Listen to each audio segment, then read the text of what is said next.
Shirin Ebadi, bonsoir. Vous êtes prix Nobel de la paix 2003. Vous êtes actuellement à Paris, à la fois pour parler de votre parcours qui est retracé dans ce livre, Pour être enfin libre, et pour soutenir Narges Mohammadi, qui est journaliste iranienne condamnée à 16 ans de prison en Iran.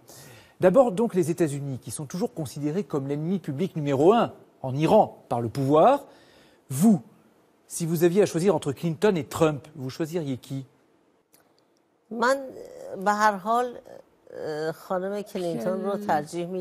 qu'il en soit, je préfère Madame Clinton. Parce que ses positions politiques sont tout de même plus équilibrées que M. Trump. Et il se trouve que c'est une femme. Et je trouve qu'il est grand temps que les femmes soient présidentes de la République. Dans votre livre, Pour être enfin libre, vous racontez votre calvaire, ce qui vous est arrivé après avoir reçu votre prix Nobel, où en Iran, vous avez été espionné, surveillé, suivi par le régime. Avez-vous eu peur pour votre vie à un moment? Bien sûr. Il y a une peur instinctive. Quand on se retrouve placé face à un danger, on a peur.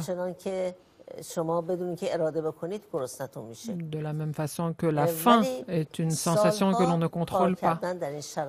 Mais lorsque vous avez passé des années à travailler dans ces conditions-là, vous apprenez à maîtriser votre peur et ne pas laisser la peur dominer et vous empêcher de travailler. Le pouvoir cherche à m'empêcher de travailler et il ne faut pas que je cède. Absolument, et c'est maintenant que vous vivez en exil en Angleterre depuis 2009. Vous avez toujours l'espoir de rentrer en Iran. Avez-vous le sentiment que les choses changent en Iran depuis l'arrivée au pouvoir d'Hassan Rouhani?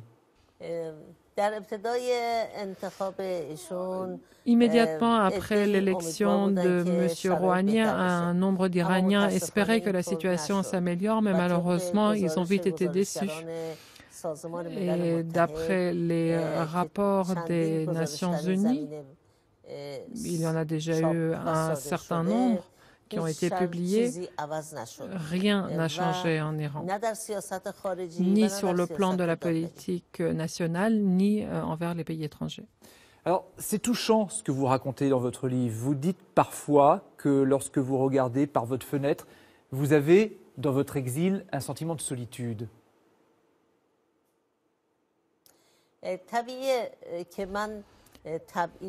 Oui, naturellement, je n'ai pas choisi de quitter mon pays. Ce n'est pas un exil volontaire. Donc, l'Iran me manque, mes collaborateurs me manquent, surtout ceux qui se retrouvent emprisonnés aujourd'hui. Et Narges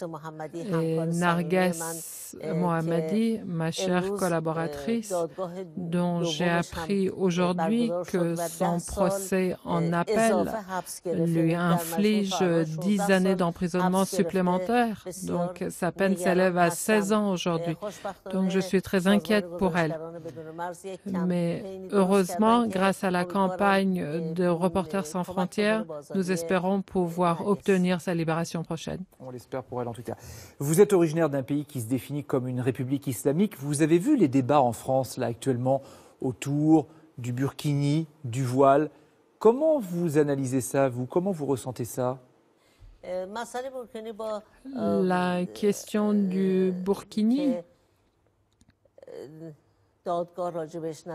a été tranchée par un tribunal. Donc je pense qu'à présent, il faut respecter ce verdict. Sur un plan personnel, vous voyez bien que je ne porte pas de voile et j'estime que chaque femme est libre de choisir son mode vestimentaire. Est-ce qu'elle veut se couvrir la tête ou pas? La burqa, pour autant, est tout autre chose. Je m'oppose à cette tenue-là parce que je la trouve anti-sécuritaire et puis il se trouve que l'islam n'accepte pas la burqa. C'est une culture complètement faussée qu'il a imposée et elle ne doit pas se pratiquer.